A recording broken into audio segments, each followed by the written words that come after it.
Mövcud yağış sularının axıdılması sistemi müasir iqlim çağırışlarına tam cavab verə bilmədi. Bunu Bakı şəhəri İcra Hakimiyyətinin başçısı Eldar Əzizov aprelin 15-16-sında paytaxtda yağan güclü leysandan sonraki vəziyyəti şərh edərkən deyib. Leysan barədə əvvəldən xəbərdarlıq almışdıq, lakin mövcud yağış sularının axıdılması sistemi müasir iqlim çağırışlarına tam cavab verə bilmədi. Nasos stansiyaları həddindən artıq yüklənmiş, boru xətləri isə artıq zəruri ötürücülük qabiliyyətini itirmişdi.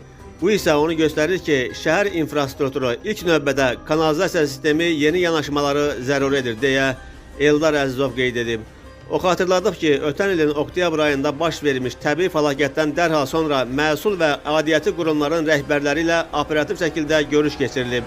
Bir müddət öncə isə Bakı şəhəri İcra Hakimiyyətinin sorğusuna cavab olaraq Azərbaycan Su Ehtiyatları Dövlət Agentliyi nəzdində fəaliyyət göstərən iri şəhərlərin Birləşmiş Su Təchizatı Xidməti məlumat verib ki, artıq paytaxtın yağış sularının axıdılması sisteminin müasirləşdirməsi ilə bağlı zəruri layihənin hazırlanmasına başlanılıb.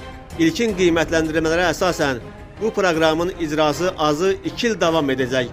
Eldar Əzizov əlavə edib ki, mövcud mühəndis kommunikasiya sistemi bir vaxtlar ərazidə yerləşən kiçik yaşayış evləri üçün nəzərdə tutulmuşdu. Halbuki indi həmin ərazilərdə çoxmərtəbəli yaşayış kompleksləri ucaldılıb. Hazırki infrastruktur bu qədər su həcmi ilə fiziki cəhətdən öhdəsindən gələ bilmir və biz bu cür hallarla qarşılaşmağa ən azı daha 2 il ərzində hazır olmalıyıq, deyə Eldar Əzizov bildirib.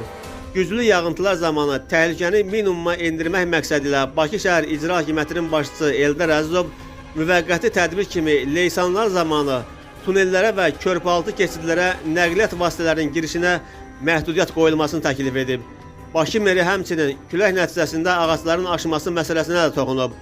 Bakı yarımsəhra və çöl iqlim zonasında yerləşir və burada çox güclü küləklər müşahidə olunur.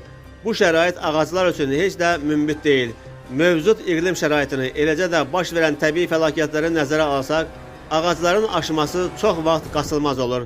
Lakin mən əminəm ki, təbii fəlakət nəticəsində qırılan ağacların yerində mütləq yeniləri əkiləcək və yaşıl ərazilərimizin sahələri dəfələrlə artacaq, deyə Eldar Əzizov vurğulayıb.